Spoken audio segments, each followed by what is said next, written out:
The village of Blackmore crouched beneath a blanket of mist, a place where the forest crept close, its dark fingers brushing against the crooked roofs and narrow cobblestone streets.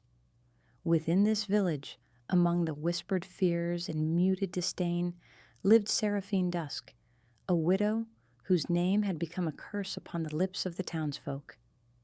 Her cottage, built of cold gray stone and gnarled timber, stood at the edge of the forest, as if daring the world to come near. Seraphine's days were quiet, measured by the small routines she could control. At dawn, she would tend her garden, a patch of stubbornly surviving herbs and flowers, their colors muted but determined. The villagers often mocked her for tending things that could neither fight nor flee, calling her the widow of weeds. She paid them no mind. The garden was a sanctuary. Each sprouting leaf was a tiny victory against the loneliness that pressed against her heart. Evenings were colder and lonelier. By the fireplace, she would light a single candle and speak to the memory of her late husband, a gentle merchant whose death had left more questions than answers. No one knew the truth of his passing, and the villagers did not care. Blackmore thrived on stories, and they preferred the story of the cursed widow whose misfortune had seemingly invited death itself into her home. From the moment the sun dipped below the horizon, shadows gathered in the corners of Seraphine's cottage, and she would whisper prayers into the dim light. Sometimes she imagined the shadows listening, waiting to judge her as the villagers did. Sometimes she felt, in the soft stir of the air, that they were not so indifferent. It was during one such evening, when the wind rattled the shutters and rain hissed against the windows, that Seraphine first noticed the eyes. They appeared in the forest beyond her garden, 2 points of red, glimmering faintly through the mist.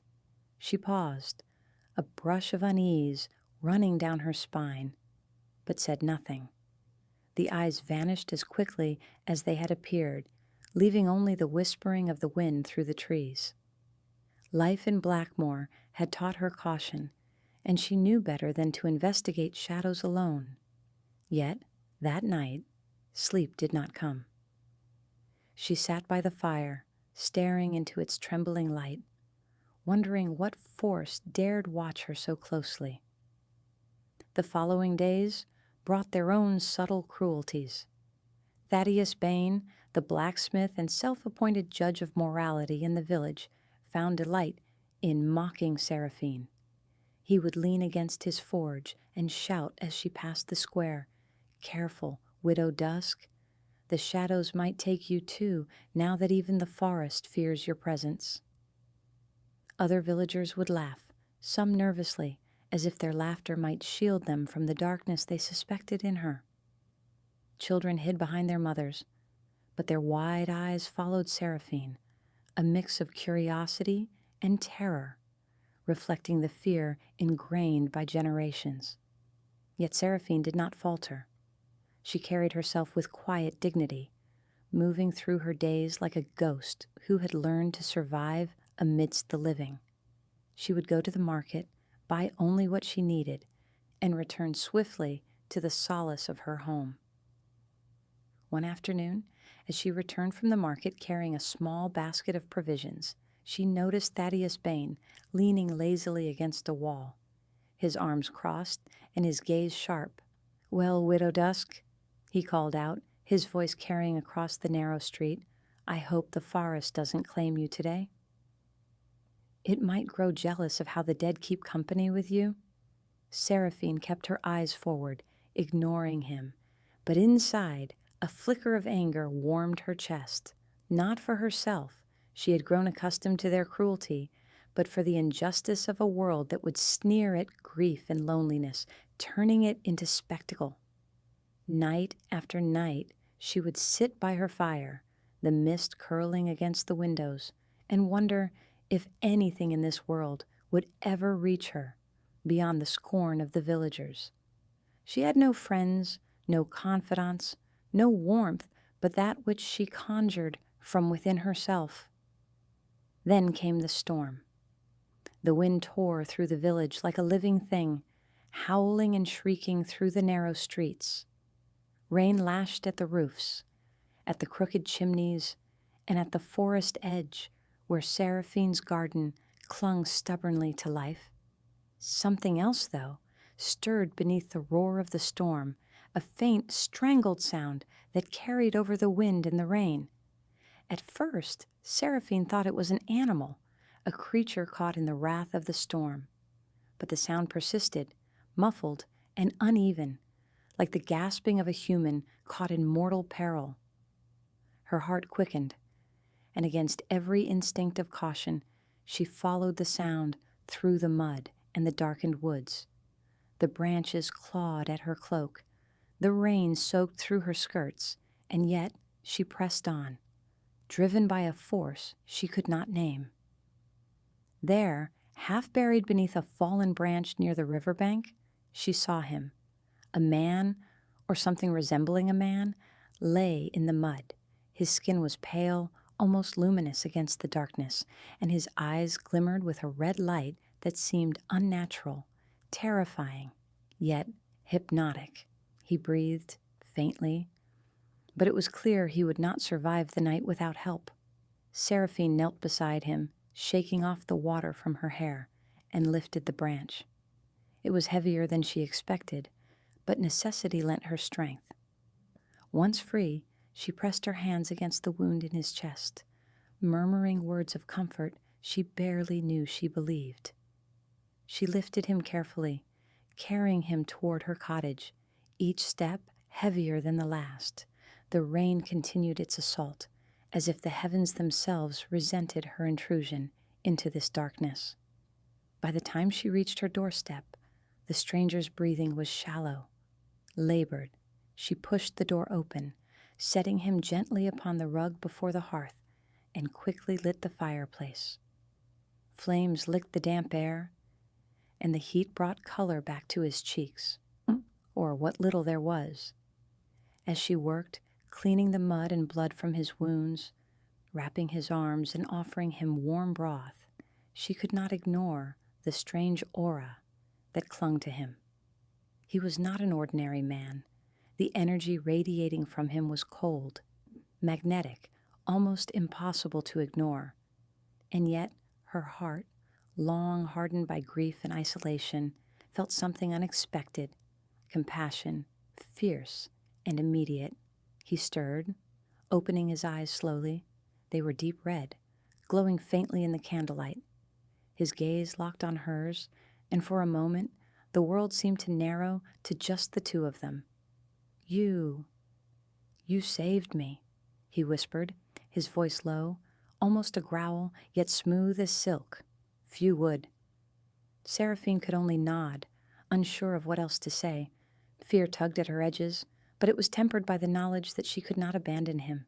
Not here, not now.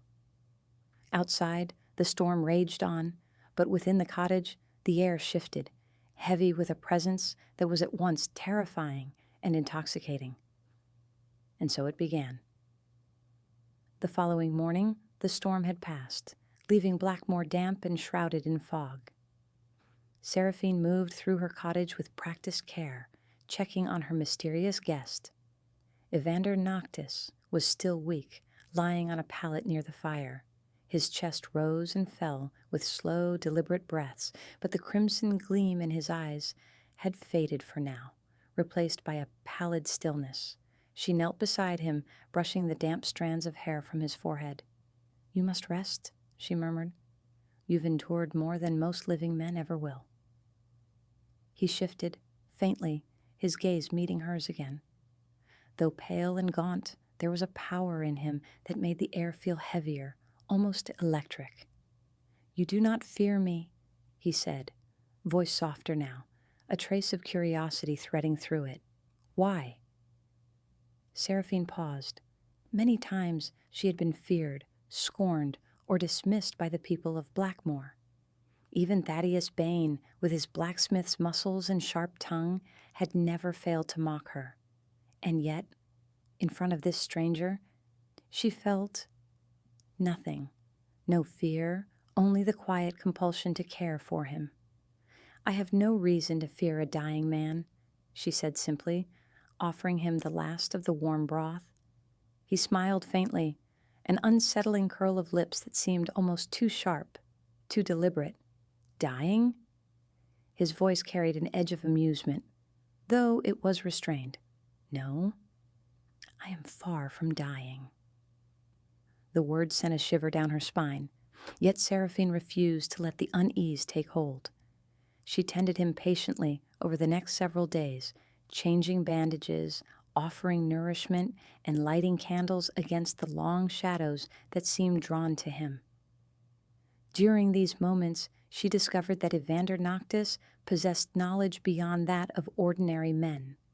He spoke of faraway lands, of winters colder than any Blackmore had seen, and of nights when the moon hung unnaturally large in the sky. At first, she dismissed these stories as delirious ramblings, the product of fever and trauma. But as the nights wore on, the weight of his words and the strange intensity in his eyes made her wonder if there was truth hidden beneath the poetry. Meanwhile, in the village, murmurs of her disappearance had begun to spread. Thaddeus Bane led the charge of suspicion, as if the storm itself had revealed her hidden sins. "She does not walk alone," he whispered to a cluster of villagers in the market square. "I saw the glow of her windows." Something unnatural stirs there. The villagers, already steeped in fear and superstition, whispered back in confirmation. Mothers hushed their children, merchants crossed themselves, and even the priest cast wary glances toward the widow's cottage. Fear is a cruel storyteller, and in Blackmore, it wove a narrative far more damning than any truth. Seraphine remained largely unaware of the growing tension outside her walls. Her focus rested on Evander, who seemed to grow stronger with each passing day. Though his body remained pale and his movements languid, there was a subtle vitality returning. Muscles regaining tension, eyes sharper, awareness keener. One evening, she found him sitting by the fire, his gaze fixed on the flames. "You wonder about me," he said quietly, though his eyes never left the dancing light. "I do," she admitted. "Who are you? Where do you come from? And why were you in the forest, trapped beneath that branch?" Evander's gaze lifted slowly, meeting hers, the firelight reflected in his eyes, igniting the crimson glow once more. "I am not from here," he said, "not from any place your people would know. And I am not human, not truly. You might call me what you will, something old, something born of darkness, but death has never held me as it does others." Seraphine felt a chill creep along her spine, yet she did not recoil. "Then why are you here?" she asked. "Why come to me?" He smiled faintly, and it was like a shadow stretching across the room, "Because, unlike your neighbors, you acted without fear. Few would have touched me, let alone cared for me.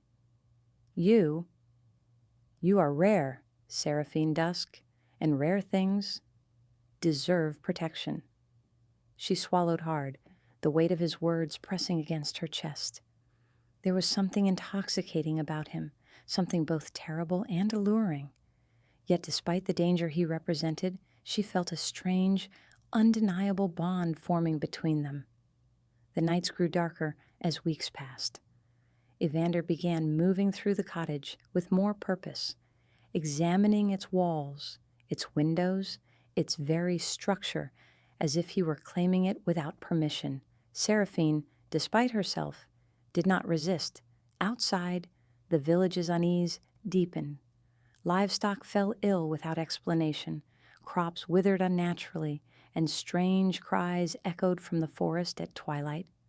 Whispers of Seraphine's connection to dark forces spread like wildfire. Children began to avoid the paths near her garden entirely, and men spoke in fearful tones of the widow and her demon. Thaddeus Bane particularly fumed.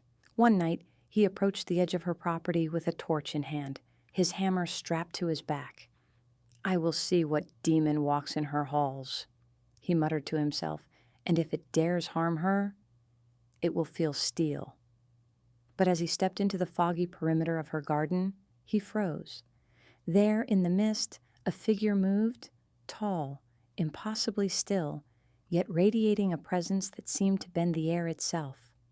Evander Noctis stood between Thaddeus and the cottage, eyes glowing faintly red, his gaze locking onto the blacksmith with an intensity that rooted him to the spot. "You tread where you should not," Evander said softly, yet the words carried a weight that made Thaddeus tremble.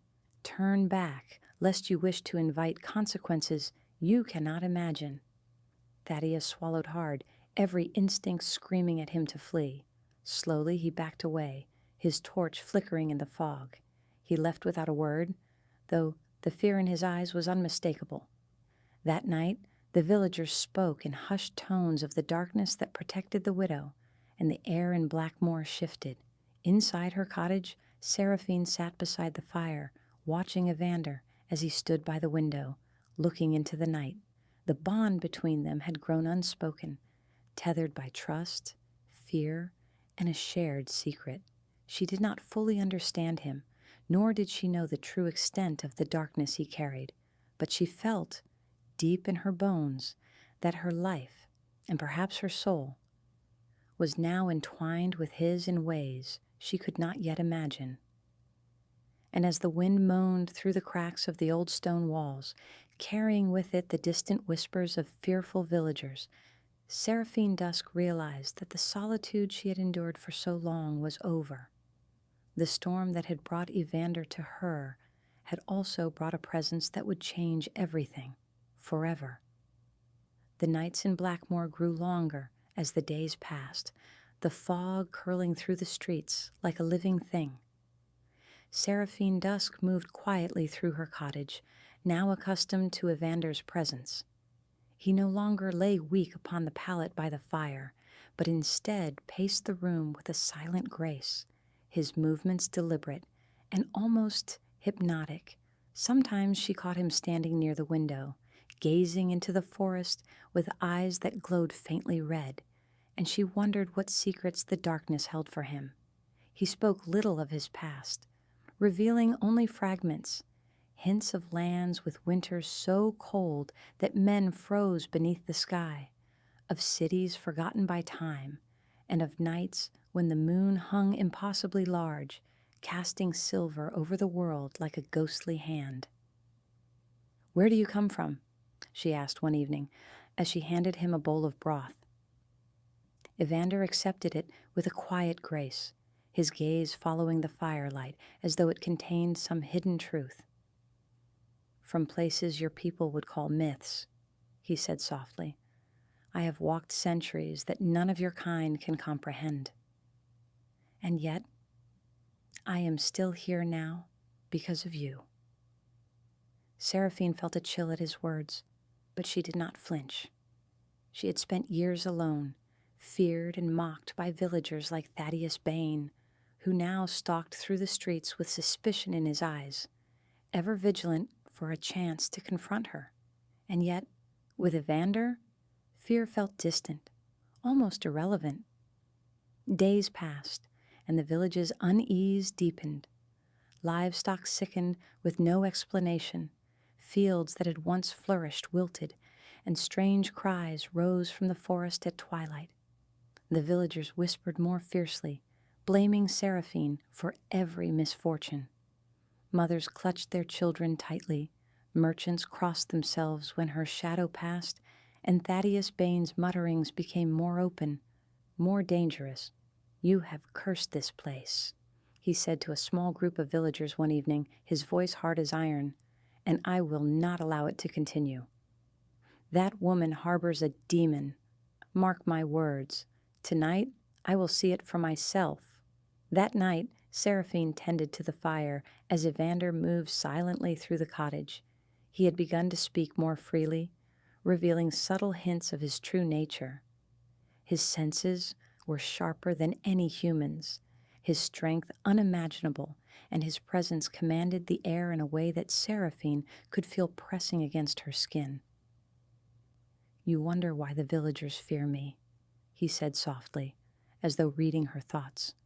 "I do," she admitted, "and yet you seem bound to me in some way I cannot explain."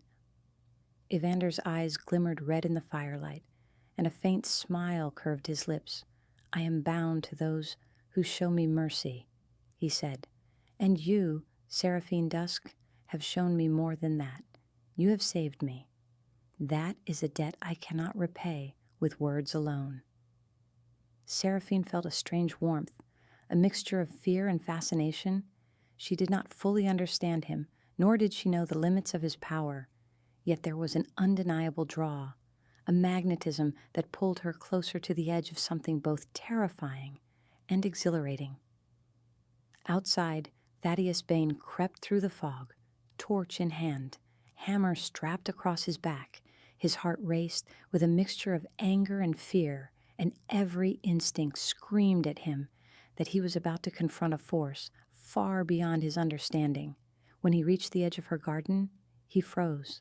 A figure moved in the mist, tall, impossibly still, radiating a presence that seemed to warp the very air. Evander Noctis stood there, watching, his eyes glowing crimson in the dim light. "You tread where you should not," Evander said softly, his voice carrying a weight that made Thaddeus's knees tremble. "Turn back, lest you wish to invite consequences you cannot imagine." Thaddeus took a step back, his courage faltering. He had faced beasts, storms, and human foes alike, but this was unlike anything he had encountered. Slowly he withdrew, his torch flickering in the fog, and fled back to the village. When he returned, he spoke of the encounter in hushed, terrified tones. The villagers, already primed to fear Seraphine, began to speak of her with reverence mixed with dread. "The widow walks with a demon," they whispered. "The forest itself shields her." Beware the night. Inside the cottage, Seraphine and Evander sat in silence, the fire between them crackling. The bond between them deepened with each passing day, an unspoken connection that neither could name, yet both felt in every glance, every shared silence. "You are no ordinary man," Seraphine said finally, breaking the quiet. "I am not," Evander admitted, "and neither are you. You have endured cruelty and isolation, yet your heart remains unbroken. That is rare, precious even. It draws me to you in ways you cannot yet comprehend." She shivered, not from cold, but from the intensity of his words and the truth in them. Her life, long filled with solitude and scorn, was changing, shaped by a presence she could neither fear nor resist. The days that followed brought subtle changes. Evander moved with more confidence through the cottage, exploring its hidden corners, examining its walls, and sometimes disappearing into the forest for hours at a time. Seraphine felt a growing unease, but also an unspoken trust. She had saved him, and now she understood that their fates were intertwined in ways she had yet to grasp. Then came a night when the forest itself seemed to speak. Shadows lengthened unnaturally, and the fog thickened to an almost tangible density. Evander returned with a presence more commanding than ever, his eyes burning like coals in the darkness. "Something stirs in Blackmoor," he murmured, voice low and resonant. "The villagers grow bolder, their fear turning to action. Soon they will come for you." Seraphine felt a chill, but her resolve hardened. "Then we will face them," she said, "together." Evander's gaze softened, though the crimson glow never left his eyes. "Together," he echoed, "and once the world sees the bond we share, they will know fear and respect." You have saved me, Seraphine Dusk, and now the world will see that mercy commands power as much as cruelty invites ruin. Outside, the first cries of the villagers echoed through the fog, warning shots across the night. Within the walls of her cottage, Seraphine and Evander prepared for the coming storm, a union of shadow and light, fear and trust, mortal and immortal. The forest watched silently, and the winds whispered secrets of an ancient world, waiting for the darkness to claim what it desired. And in that night, Seraphine Dusk understood fully. Her solitude was over. Her life had shifted into a new existence, one ruled not by the fear of men, but by the enigmatic, eternal presence of Evander Noctis. She was no longer a widow. She was something else, something powerful, something bound to the night. The days after the fog-drenched night were heavy with an almost unnatural stillness. Blackmoor itself seemed to hold its breath, waiting for something that none of the villagers could name. The crops, which should have been yielding for weeks, drooped withered in the fields. Livestock huddled trembling in their pens, and the air was thick with the scent of damp earth and decay. Whispers of Seraphine Dusk's supposed curse spread like wildfire. She walks with a demon, Thaddeus Bane told anyone who would listen. His hammer rested on his shoulder, but his knuckles were white with tension. She has brought this upon us. We must confront her, or this village will fall.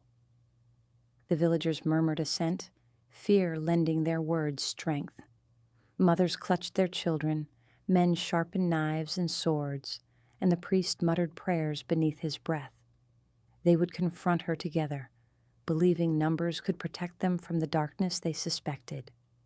But Seraphine Dusk had changed. No longer the quiet, timid widow, she moved through her cottage with a new awareness, attuned to the subtle shifts in the shadows, the faint stirrings of the wind outside, and the low hum of Evander's presence. He had been quiet in the daylight, but at night he prowled the edges of the forest and the cottage, his red eyes gleaming like twin rubies, his movements fluid, silent, and deadly. "You can feel it, can't you?" he asked one evening, his voice low and smooth, carrying a weight that pressed against her chest. They sat together by the fire, her hand brushing against his. The fear in their hearts, the poison of their envy and cruelty, it reaches you even now, and it will not relent. Seraphine nodded, shivering despite the warmth of the fire. "I felt it for years," she admitted. "Every whispered insult, every cruel look, every child who ran screaming. But now it is stronger, darker. They sense you." Evander's smile was faint but dangerous, and they will soon see what happens when those who sow fear confront what they do not understand. They will learn that mercy and darkness are forces no mortal can command without consequence. The night the villagers decided to act came with a chill that gnawed at the bones. The fog lay thick over the streets, curling around lampposts and alleys like living fingers.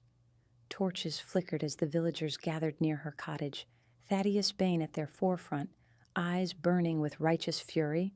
"Tonight, we end this," Thaddeus whispered, his hammer ready. "No demon, no shadow will control us. We will strike, and the widow's spell will be broken." Seraphine sensed their approach before she saw them. Evander was already at her side, a dark silhouette framed by the firelight. "Do you feel it?" he murmured. "They do not merely fear you, they hate what they cannot control. But hate is a tool we can turn to our advantage." She swallowed, nodding. "Then we face them together." The villagers reached her garden, torches held high. The fog made them seem larger, more monstrous than they were, and the cold seeped into their bones. When they called out her name, demanding she appear, Evander stepped forward, his presence stretching the air, bending the shadows. "Leave her," he said. His voice was low, smooth and commanding, yet threaded with something ancient and terrible. Or face the consequences. Thaddeus stepped forward, hammer raised. "We are not afraid of ghosts or demons," he shouted. "We are men of Blackmoor, and we will cleanse this place of your curse." Evander's eyes flared red, and a ripple of cold wind swept through the garden. The torches flickered, dimmed, and then went out, leaving the villagers in darkness, thick as velvet. The fog coiled around them, whispering in voices that seemed half human, half our animal. Panic spread quickly. The blacksmith's confidence faltered as shadows stretched, twisting in impossible angles around him. "Run!" Evander said to Seraphine, and she realized she did not need to. The fear in the villagers' hearts had already drawn them back. Thaddeus Bane's courage shattered completely as he felt the presence of something beyond mortal comprehension pressing against him. Evander's form seemed to grow taller, his movements faster than the eye could follow. He was everywhere and nowhere at once, the air around him trembling with an unseen power. The villagers cried out, their torches now useless against the oppressive darkness that had fallen like a shroud. Seraphine stepped forward, her own pulse quickened by the surge of adrenaline and fear. She had never felt so alive, so aligned with a presence that seemed to flow into her very bones. "Evander," she whispered, "it's them. They won't stop." He looked at her, and for the first time, a softer light touched his crimson eyes. "They never could," he said, his voice gentler now. "But you are mine, and no mortal will harm what belongs to me." The villagers, disoriented and terrified, began to scatter, stumbling blindly through the fog. Thaddeus Bane fell to his knees, hands clutching at the ground as if it could hold him, as the whispers of shadows seemed to curl around him, echoing every insult he had ever hurled at Seraphine. Every cruel word, every sneer, every act of mockery returned to him, magnified 100-fold. When the fog finally lifted, the village was silent. The only light came from Seraphine's cottage, warm and unyielding against the darkness beyond. She stood at the doorway, with Evander beside her, watching as the last of the villagers fled, their fear etched deep into their faces. "You see now," Evander murmured, placing a hand over hers, "that kindness, mercy, and courage hold power the weak cannot imagine. You saved me, and in return you command what they could not even comprehend."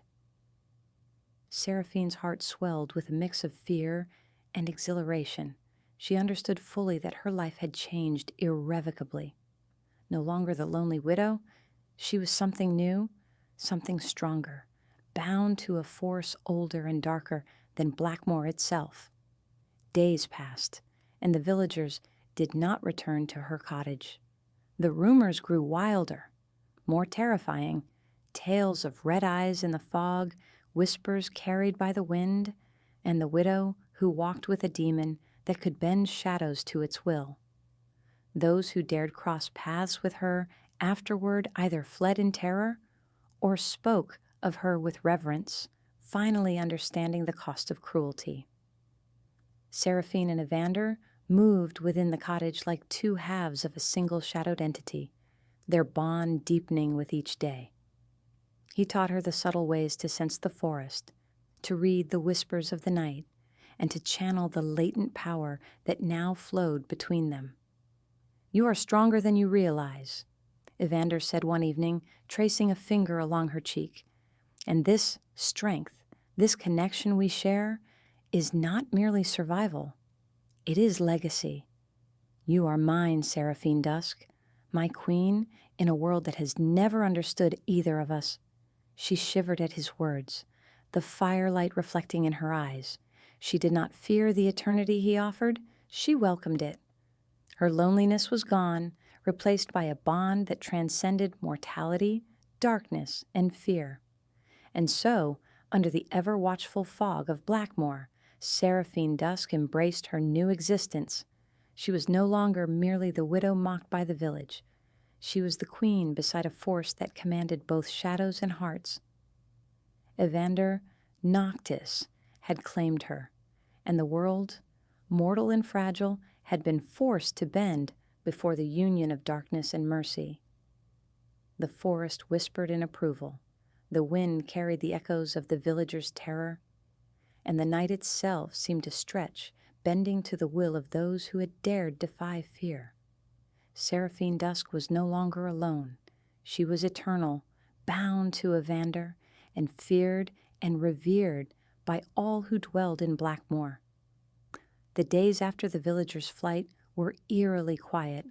Blackmoor's streets lay empty more often than not, a pall of fear settling over the homes and shops that had once thrummed with life. The fog clung stubbornly to the village, curling around the crooked roofs and silent chimneys, as if waiting, watching, and whispering secrets only the trees and wind could understand. Inside her cottage, Seraphine Dusk moved with a newfound confidence. She no longer flinched at shadows or whispers, for she had learned that the darkness was no enemy. It was a companion, a protector, and most importantly, a part of her now. Evander Noctis had remained ever present, his crimson eyes watching over her, his aura both terrifying and intoxicating. "You have grown accustomed to their fear," Evander remarked one evening as he paced the room with his silent, graceful movements. "And yet, you still harbor a spark of unease." "Why?" Seraphine watched him, the firelight casting flickering shadows across the walls. "It is not fear of you," she said softly.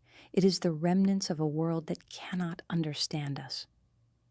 "Their terror lingers. Even when they are gone," Evander approached, placing a hand gently on her shoulder. "Then let them linger in fear. Let them remember that cruelty invites consequences, and kindness commands power. You have shown them what it means to act without malice, and in return, they have learned their place. And you have learned yours." She shivered, though not from cold. His words carried a weight that pressed against her chest, and yet there was a warmth in them that filled a void she had carried for years. "I have learned that I am not alone," she whispered.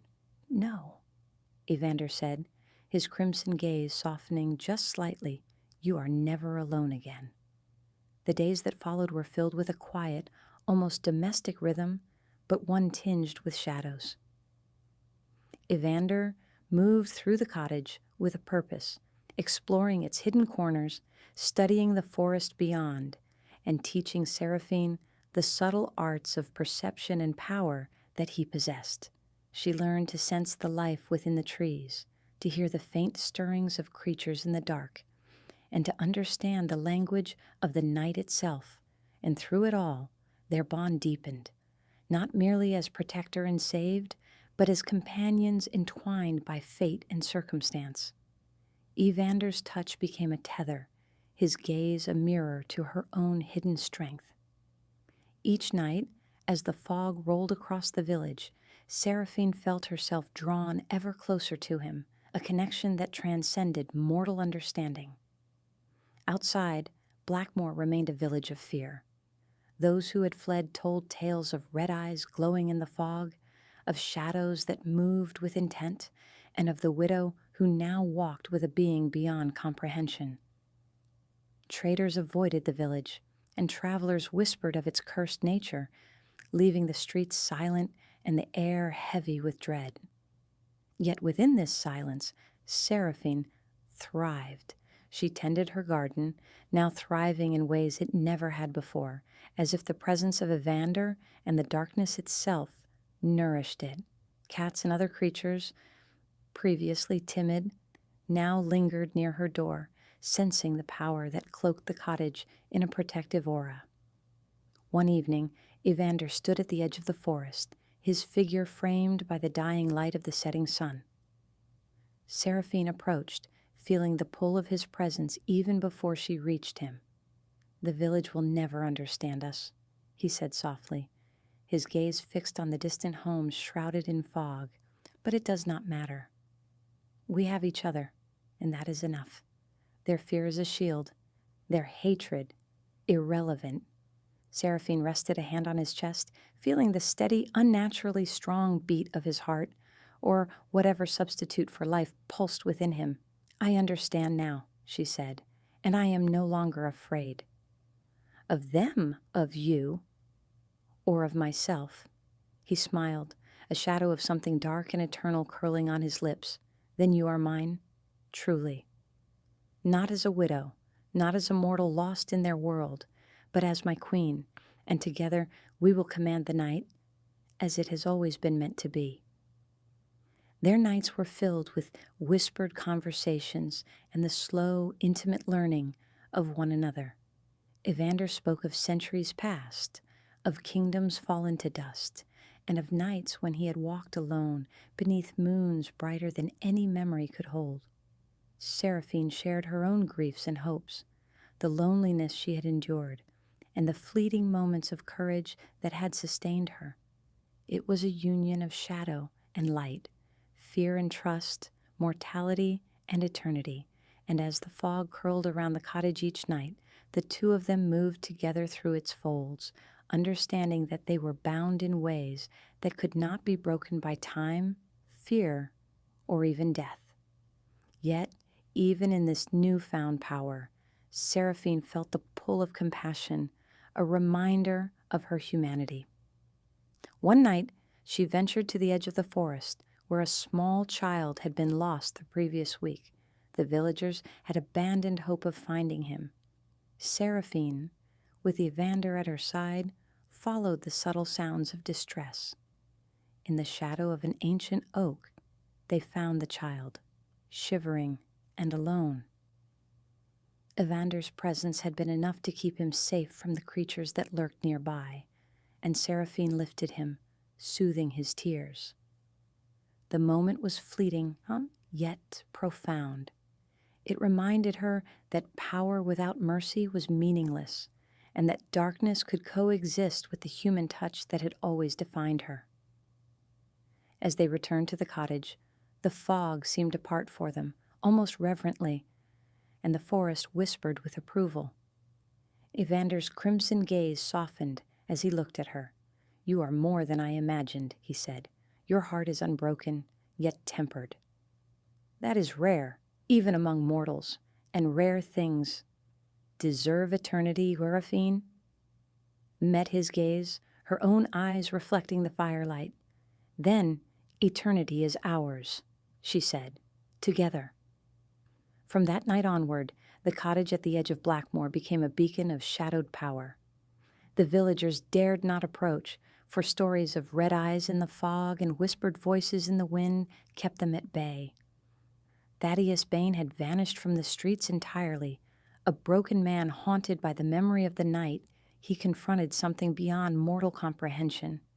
Seraphine Dusk, once mocked and scorned, had become a queen, not of the villagers, but of the shadows and the night. Evander Noctis, the creature she had saved, now walked beside her, as protector, companion, and eternal partner. Together, they moved through the fog-draped village and the surrounding forest, understanding that their bond was more powerful than fear, cruelty, or time itself. They had faced the mortal world and found it wanting. Now they ruled in the quiet majesty of darkness, bound by mercy, courage, and a love forged in the heart of the storm. And Blackmoor, once filled with whispers and mockery, fell silent. The days bled into nights, and nights into something eternal. Seasons no longer meant what they once did in Blackmoor. The forest stayed lush, even through the winter, its branches heavy with strange black blossoms that bloomed only beneath moonlight. No one dared cross the tree line now, not since the night the fog swallowed the brave and the foolish alike. The villagers whispered tales of the widow of the woods, a pale queen whose crimson-eyed lover haunted the shadows. children were told not to wander past the well road after sunset, and even the priests stopped ringing the church bell. Inside her cottage, Seraphine felt the world's silence pressing against her walls. Yet it no longer felt like loneliness. It felt like belonging. Evander stood by the window, as he often did, motionless as carved stone. "Do you hear it?" he asked one evening. She looked up from her book. "Hear what?" "The forest," he said, tilting his head slightly, "the way wolves do when listening for prey. It breathes differently now." Something stirs beyond its edge. Seraphine frowned, setting her book aside. "You mean the villagers?" "No," he said softly. "Something older." The way he said it sent a cold shiver through her. Evander rarely showed unease, but his eyes had narrowed, the crimson glow deepening to something darker. That night, the fog outside glowed faintly silver, as though moonlight had seeped into it. The air carried a hum, a low vibration that seemed to settle into Seraphine's bones. When she stepped outside, the wind stopped entirely. The silence was absolute. And then she saw it, a figure at the forest's edge, tall, cloaked, watching. The figure didn't move, didn't speak, but the moment its gaze met hers, the candlelight in her cottage windows flickered out, and a deep chill passed through the ground beneath her feet. Evander appeared beside her in an instant. "Inside," he whispered. She obeyed, but the image of that figure lingered behind her eyes long after she'd shut the door. "Who was that?" she asked, once the silence returned. Evander did not answer immediately. He stared into the fire as if seeing through it. "There are others," he said finally, "old as I am. Older, perhaps. I thought they had forgotten this land. Forgotten me." Seraphine's breath caught. "You think they've come for you?" His eyes lifted to hers. "They've come for us." Days turned uneasy. The fog seemed thicker, more restless. Shadows moved differently. Even the forest creatures, foxes, owls, the black cat that always lingered near Seraphine's door, vanished. Evander spent his nights patrolling the perimeter of the cottage, returning before dawn, his clothes often dusted with ash or streaked with something dark. He never explained, and she never pressed him, though worry gnawed at her heart. But one evening, she found him standing over a body near the edge of the woods. A pale woman with eyes like mirrors. Seraphine gasped. "What happened?" Evander turned slowly, the moonlight catching the faint glint of blood at the corner of his mouth.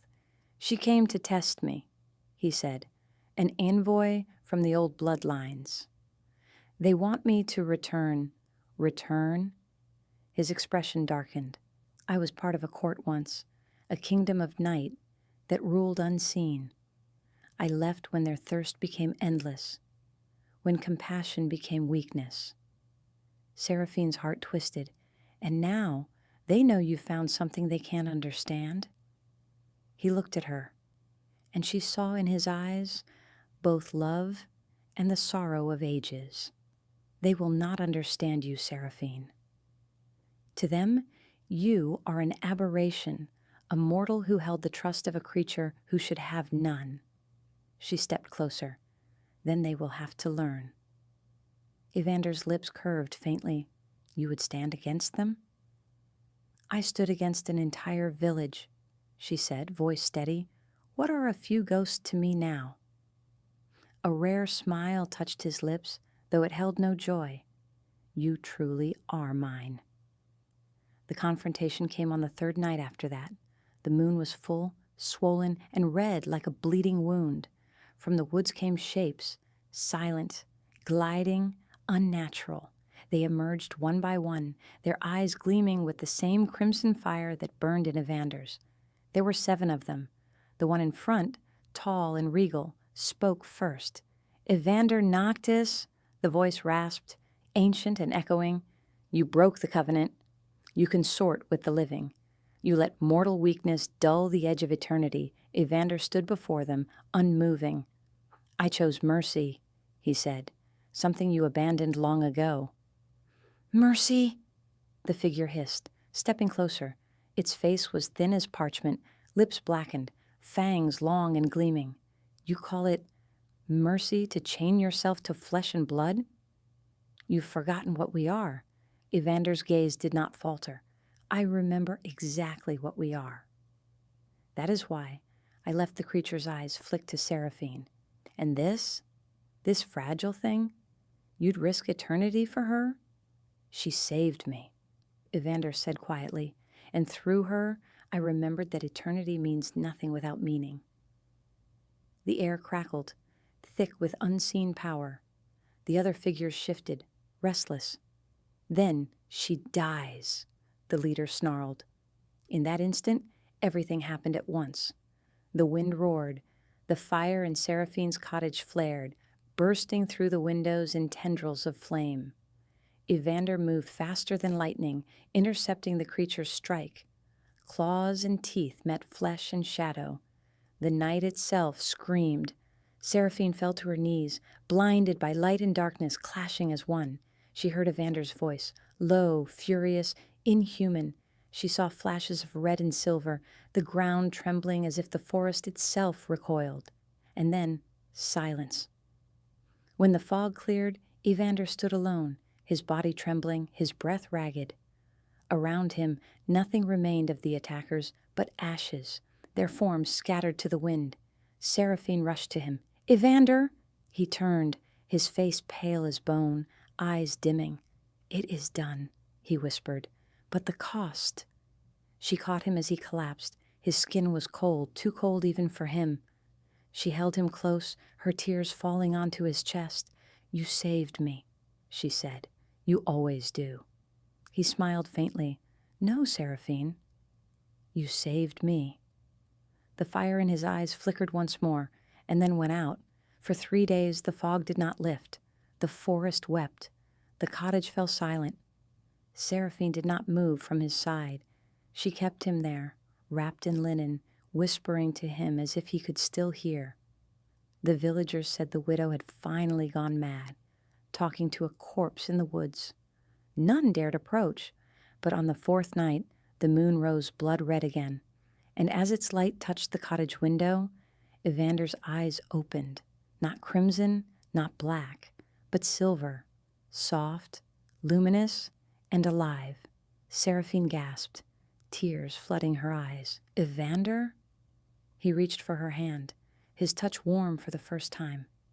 "It seems even death cannot claim what love has already bound," he whispered. Outside, the fog parted, revealing stars over Blackmoor for the first time in months. The villagers saw it too, the clear sky, the silence, the peace, and they knew something had changed. Some whispered it was a blessing. Others said it was a warning, but none dared return to the widow's cottage, for they knew she no longer lived alone in that house. She lived with her king, her vampire, her eternal love, and together they ruled the quiet darkness that once mocked them both. The fog never fully left Blackmoor after that night. It became part of the land, a quiet veil that lingered at dawn and deepened at dusk. Yet it no longer carried fear. It was softer now, almost reverent, like a memory that refused to fade. The villagers rarely spoke of the widow's cottage anymore. Some said the house was abandoned. Others claimed to see candlelight flickering through its windows long after midnight. There were those who swore they heard laughter drifting across the fields, low and musical, mixed with the rustling of leaves. Few dared to seek the truth, but those who wandered too close to the forest's edge often returned with stories that the garden bloomed year-round, even through the frost, that the trees bowed slightly inward as though protecting something sacred, and that two shadows moved together through the mist, bound side by side. Seraphine Dusk had changed. Her skin, once pale with sorrow, now glowed faintly under the moonlight. Her eyes held a depth that unsettled anyone who met them, a soft silver hue, alive yet timeless. She moved through her home with calm grace, her every gesture carrying quiet authority. Evander was never far from her side. His once crimson gaze now mirrored hers. Silver, steady, alive in a way neither mortal nor immortal could explain. He no longer hid from the light, though the sun seemed to bend around him, softening instead of burning. The transformation that had followed his return was beyond either's understanding. He was not what he had been. Not quite vampire, not quite man. He was something reborn, something tethered to her life rather than her death. "Are we alive?" she asked one morning as they stood in the garden, dew glittering on black roses. Evander smiled faintly. "Alive enough to love," he said, "and that is all eternity needs." As weeks turned to months, the boundaries between Blackmoor and the forest blurred. Crops began to thrive again. The village well ran clear for the first time in years. The animals returned, timid at first, then fearless, but the people changed too. The cruel learned silence. The children who once threw stones now left offerings, flowers, ribbons, bits of bread at the path leading to her gate. It was said that doing so brought good fortune.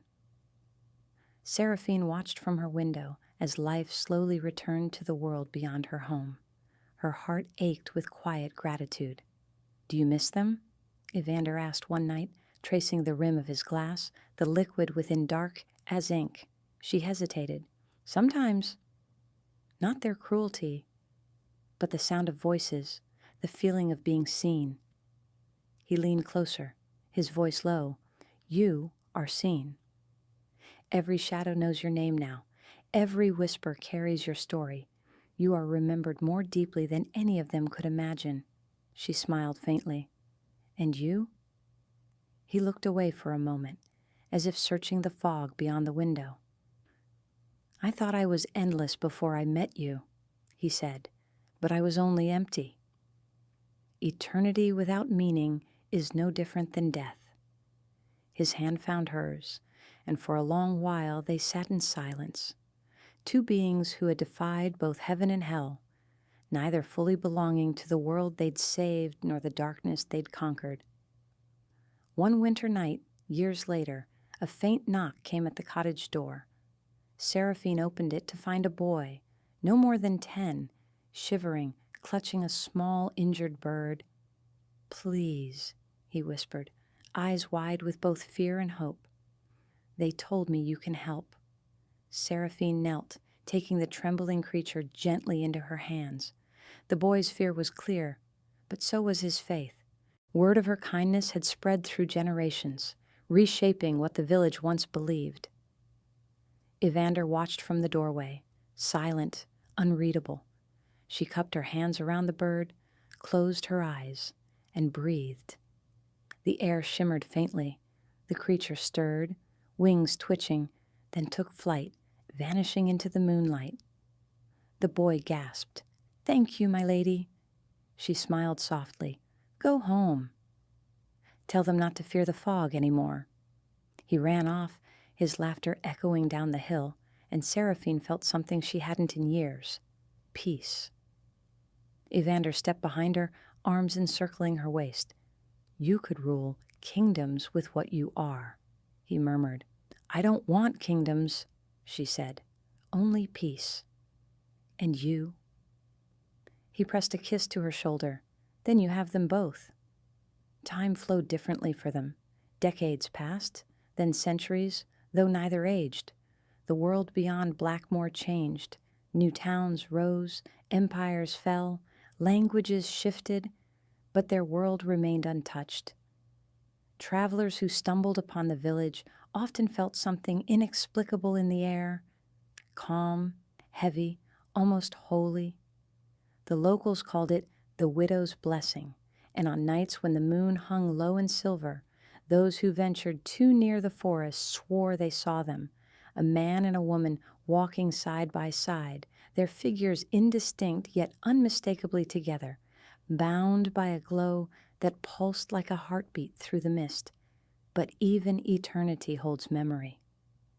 There were nights when Seraphine would wake and find Evander gone, drawn back into the forest. She would follow, always finding him standing before the ancient oak, the same place where he had once fought his kin. He would stand there in silence, as though listening to the earth itself. When she approached, he always smiled faintly. "I come here to remember," he'd say. "Remember what?" "That I once thought love was weakness." And every time she would take his hand, and the silence would become something sacred. One night, after countless years, the fog lifted completely for the first time. The stars blazed above, brighter than either had seen in centuries. Evander looked to the sky, wonder softening his features. "It seems the night has forgiven us." Seraphine smiled. Perhaps it was never angry. Perhaps it only waited for someone to understand it. He turned to her, taking her face in his hands. "Then we gave it meaning." Their lips met under the open sky, no longer hidden by fog or shadow, but embraced by the endless light of 1,000 stars. And in that moment, the world felt still, whole, complete. Blackmore endured. Generations rose and fell. The stories changed, softened, became legend. They said the widow of the woods was not a curse, but a guardian, that her love had tamed the monster of the forest, that she had taught even darkness how to kneel.